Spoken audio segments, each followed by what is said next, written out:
अस्सलाम वालेकुम गाइस, उम्मीद है आप सब खैरियत से होंगे। मैं आप सबको अपने चैनल में वेलकम करता हूं। हम 9th क्लास की मैथमेटिक्स पढ़ रहे थे। एक्सरसाइज 1.4 थी और उसके क्वेश्चन नंबर 4 तक सॉल्व कर लिए थे। फिर हम क्वेश्चन नंबर 5 आज स्टार्ट करने लगे हैं। क्वेश्चन नंबर 5 में पहले वो कहता है कि ए एक मैट्रिक्स गिवन है, फिर बी एक मैट्रिक्स है, फिर सी है। वेरीफाई करें कि A B is equal to B है। इसी तरह पार्ट बी के अंदर क्या कहता है कि ए बी सी पहले यानी बी सी को मैट्रिक्स को पहले मल्टीप्लाई करें, फिर ए के साथ मल्टीप्लाई करें। और राइट हैंड साइड में कहता है कि ए बी को पहले मल्टीप्लाई करें, फिर सी के साथ मल्टीप्लाई करें। इनका आंसर इक्वल आना चाहिए। इसी तरह फिर in third part fourth part पहले हमने ए पार्ट्स को सोल्व किया है। वो ए पार्ट्स क्या था कि A B is equal to होता है बी ए। मैंने लेफ्ट हैंड साइड उठा लिया, ए बी पहले ए वाली एंट्रीज लिखी, फिर बी वाली एंट्रीज लिखी। अब मल्टीप्लिकेशन हमने प्रीवियस वीडियोस के अंदर भी पढ़ ली हैं, काफ़ी वीडियोज इसके ऊपर अपलोड हो चुकी हैं। मल्टीप्लिकेशन मेरे ख्याल में आपको समझ आ गई हो, लेकिन फिर भी मैं समझाता हूँ। -1 इसके रूट आते हैं, दूसरे मैट्रिक्स के कॉलम के साथ मल्टीप्लाई करते हैं। इसकी पहली एंट्रीज, इसकी पहली एंट्रीज, इसकी दूसरी एंट्रीज, इसकी दूसरी एंट्रीज। -1 मल्टीपल क्या आ जाएगा 1 प्लस बीच में क्या साइन आता था प्लस का, फिर दूसरी एंट्री 3 मल्टीपल -3 आ जाएगा। इस तरह फिर दूसरे कॉलम के साथ -1 मल्टीपल 2 प्लस 3 मल्टीपल क्या हो जाएगा -5। इस तरह 2 मल्टीपल क्या हो जाएगा 1 प्लस दूसरी एंट्री क्या 0 0 मल्टीपल -3। इस तरह 2 मल्टीपल क्या हो जाएगा 2 हो जाएगा। फिर आप लोगों के पास 0 मल्टीपल -5, इसको मल्टीप्लाई किया। ठीक है, अब इसको मैंने मल्टीप्लिकेशन वाले पोर्शन को पहले सोल्व कर दिया। ये क्या आ जाएगा -1 और 3 क्या हो जाएगा -9 और 1 माइनस मल्टीपल 2 हो जाएगा -2। इसी तरह 3 मल्टीपल -5 -15 हो जाएगा और ये 2 हो जाएगा 4 हो जाएगा। इसको मजीद मैंने सोल्व किया तो ये क्या हो जाएगा -10 -17 2 और 4। अब मैंने बी ए वाला पोर्शन राइट हैंड साइड उठाया, बी वाली मैट्रिक्स पहले लिखा, फिर ए वाला मैट्रिक्स लिखा। अब क्या करूँगा कि इस कॉलम को उठाऊंगा, इस रो के साथ इस रो को उठाऊंगा, ये वाली रो जो है इस कॉलम के साथ मल्टीप्लाई करूँगा, फिर इसी रो को दूसरे कॉलम के साथ मल्टीप्लाई करूँगा। इस तरह इस रो को उठाऊंगा, इसके साथ मल्टीप्लाई करूँगा, फिर इसके साथ मल्टीप्लाई करूँगा। ये मैंने मल्टीप्लाई किए हुए हैं, ये मैंने मल्टीप्लाई कर दी हैं पहले मैट्रिक्स की रो और दूसरे के कॉलम के साथ। ठीक है, और ये पहले मैंने मल्टीप्लिकेशन 1 मल्टीपल के 1 क्या आ जाएगा -1 आ जाएगा। इसी तरह 2 मल्टीपल 2 क्या आ जाएगा 4 आ जाएगा, वही लिखा है। 1 मल्टीपल 3 क्या आ जाएगा 2 मल्टीपल 0 क्या आ जाएगा 0। ठीक है, इसी तरह -3 मल्टीपल -1 क्या आ जाएगा +3 आ जाएगा, क्योंकि माइनस क्या हो जाता है प्लस होता है ना। -5 मल्टीपल 2 क्या हो जाएगा -10 हो जाएगा। इसी तरह -3 मल्टीपल 3 क्या 9 हो जाएगा और ये 0 हो जाएगा। अब मैंने एडिशन सॉल्व कर दिया। -1 प्लस 4 क्या हो जाएगा 3 प्लस 0 क्या हो जाएगा 3। इसी तरह 3 -10 क्या हो जाएगा -7। -9 प्लस 0 क्या हो जाएगा -9, ये लिख दिया। ये हमने पास जो आंसर है वो राइट हैंड साइड का है, क्या है 3 3 -7 9। ठीक है, और जो लेफ्ट हैंड साइड का आंसर था वो क्या था -10 -17 2 और 4। तो इसका मतलब क्या हुआ कि left hand side is not equal to right hand side. तो वैसे भी हम प्रीवियस वीडियोस में काफ़ी वीडियो अपलोड कर चुके हैं, वहाँ पे हमने ये बताया था कि जो मैट्रिक्स हैं वो कम्यूटेटिव लॉ होल्ड नहीं करते। अगर आपने प्रीवियस वीडियो नहीं देखी तो प्लीज़ पहले वो वीडियो देखिएगा, फिर हम लोग इंशाल्लाह आगे पार्ट्स आपके लिए ईजी रहेंगे। अब हम दूसरे पार्ट्स को सॉल्व करने लगे कि ए बी सी, फिर लोगों के पास बी सी के ऊपर मैट्रिक्स है, फिर ए बी के ऊपर मैट्रिक्स है, इसको सॉल्व करने लगे हैं। मैंने इसका क्या लिया, सबसे पहले लेफ्ट हैंड साइड ली, ये हमारे पास वो क्वेश्चन था, फिर हमने इसका लेफ्ट हैंड साइड लिया। मैंने ए वाली एंट्रीज लिखी, बी वाली एंट्रीज लिखी, सी वाली एंट्रीज लिखी। फिर हम लोग चूँकि बी और सी के ऊपर मैट्रिक्स है, स्मॉल ब्रैकेट है, जिसका मतलब ये कि पहले आपने बी सी को मल्टीप्लाई करना है। ठीक है, हम लोगों ने ये बी सी को पहले मल्टीप्लाई किया। पहले रो को थोड़ा सा यहाँ पे डायरेक्ट कर रहा हूँ क्योंकि प्रीवियस वीडियोस अपलोड हो चुकी हैं एक्सप्लेनेशंस के लिए कि मल्टीप्लाई कैसे करते हैं। इस तरह 1 मल्टीपल 2 क्या हो जाएगा 2 हो जाता है। इसी तरह 2 मल्टीपल 1 क्या हो जाएगा 2। अगर आपको इस तरह समझ नहीं आ रहा था तो आप लोग उसी तरह कर सकते हैं जिस तरह हम पहले इसको मल्टीप्लाई फॉर्म में लिखते थे, फिर बीच में प्लस लिखते थे। अब यहाँ पे तो मैं डायरेक्ट लिख रहा हूँ ना, 1 मल्टीपल 2 2 आ जाता है। ठीक है, वहाँ पे हम लोग इस तरह नहीं कर रहे थे, पहले लिख लेते थे कि 1 मल्टीपल 2 प्लस 2 मल्टीपल 1। यहाँ पे तो डायरेक्ट ही लिखे जा रहा हूँ। ठीक है, इसी तरह फिर इस कॉलम को रो को इस कॉलम के साथ मल्टीप्लाई किया, जो कि आंसर ये है। फिर इस रो को उठाया, इस कॉलम के साथ मल्टीप्लाई किया, जो कि हमारे पास ये आंसर आ जाता है। फिर इसको इसके साथ मल्टीप्लाई किया, ये आंसर आ जाता है।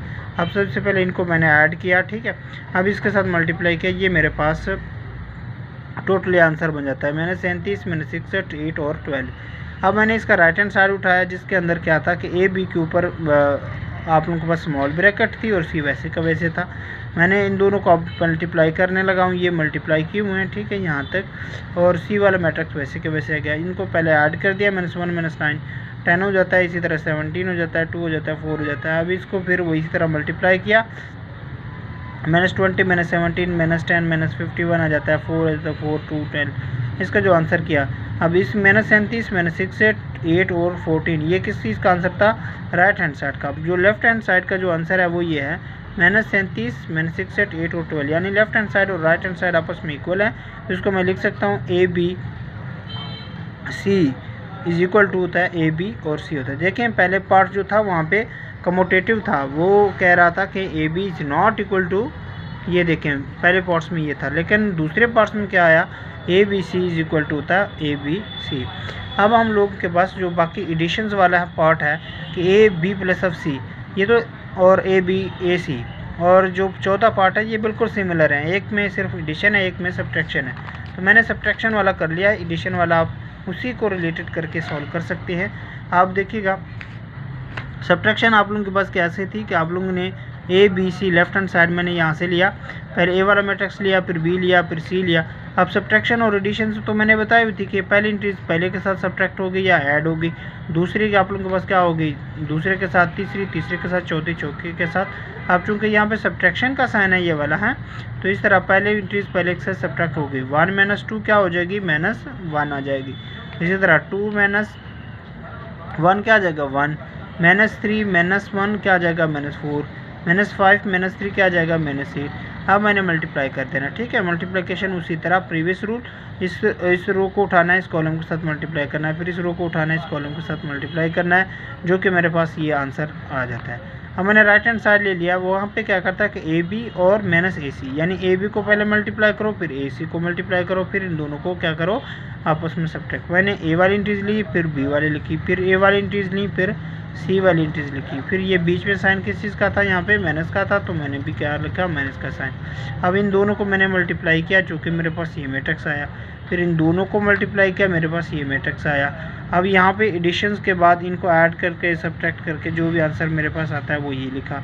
फिर ये इसका जो एडिशन जैसे कि -2 + 3 क्या आ जाता है, 1, -1 + 9 क्या हो जाएगा, 8, 4 आ जाएगा, है ना, 2 ऐसे का वैसे आ जाएगा। अब फिर सब्ट्रैक्शन है, हमने सब्ट्रैक्ट किया, पहली इंट्रीज क्या इसके साथ, पहले के साथ, -17 8 क्या हो जाता है, -8 क्या हो जाएगा, 25, 2 - 4 क्या हो जाएगा, -2, 4 - 2 क्या हो जाएगा, 2 हो जाता है, ठीक है।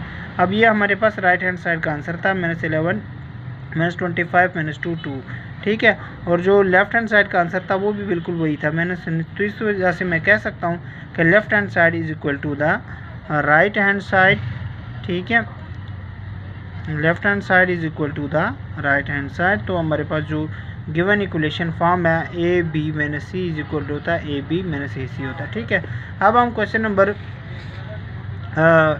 6 सॉल्व करने लगे हैं। वो कहता है for the matrix A matrix दे दिया, B दे दिया और C दे दिया, वेरीफाई करें A B का ट्रांसपोज। अब ट्रांसपोज मैंने बताया हुआ था, ठीक है, कि रो को कॉलम में चेंज करना, फिर B ट्रांसपोज A ट्रांसपोज, फिर BC का transpose C transpose B transpose. मैंने इसमें से पार्ट 2 को कर लिया है, ठीक है। पार्ट A बिल्कुल उसी तरह ही है, तो एक पार्ट मैं कर लेता हूँ, एक ताकि आपको लिए आसानी रहे दूसरे पार्ट को सॉल्व करने। मैंने BC का ट्रांसपोज लिया, B और C लिखा, फिर होल ट्रांसपोज है तो मैंने होल ट्रांसपोज लिखा। अब इन दोनों को सिंपल से मल्टीप्लाई किया, ऐड के मेरे पास ये है। अब ट्रांसपोज ऊपर गिवन था तो मैंने ट्रांसपोज क्या करना है कि इसको रो को कॉलम में चेंज करना है, 4 - 12 हो जाएगा, फिर इस रो को मैंने कॉलम में चेंज करना है, -1 32 हो जाएगा। ये चीज़ मैंने यहाँ पे रोक दी। अब मैंने राइट हैंड साइड लिया, C ट्रांसपोज B ट्रांसपोज लिया, C की वैल्यू लिखी, उसके ऊपर ट्रांसपोज लिखा, B की वैल्यू लिखी, ट्रांसपोज लिखा। अब सबसे पहले इनमें को मैंने ट्रांसपोज किया, -2 6 क्या था, इस रो को मैंने कॉलम में चेंज किया, -2 6 हो जाएगा। इस रो को मैंने 3 - 9 बन जाता है, 1 2 हो जाता है, -3 -5 हो जाता है। अब इन दोनों को मल्टीप्लाई किया और ये आंसर मेरे पास आया। अब जो राइट हैंड साइड का आंसर था 4 - 9 - 12 32, और जो लेफ्ट हैंड साइड का आंसर था 4 - 9 - 12 और 32। तो इसका मतलब क्या हुआ, left hand side is equal to the right hand side, means CB का जो ट्रांसपोज है, BC का जो ट्रांसपोज है वो किस चीज़ की इक्वल है, सी ट्रांसपोज बी ट्रांसपोज के। अगर हमारी वीडियो अच्छी लगी हो तो चैनल को सब्सक्राइब कीजिएगा और दोस्तों के साथ शेयर कीजिएगा। मिलते हैं इस तरह के न्यू वीडियो के साथ। अपना भी ख्याल रखिएगा और इस चैनल का भी। अल्लाह हाफिज़।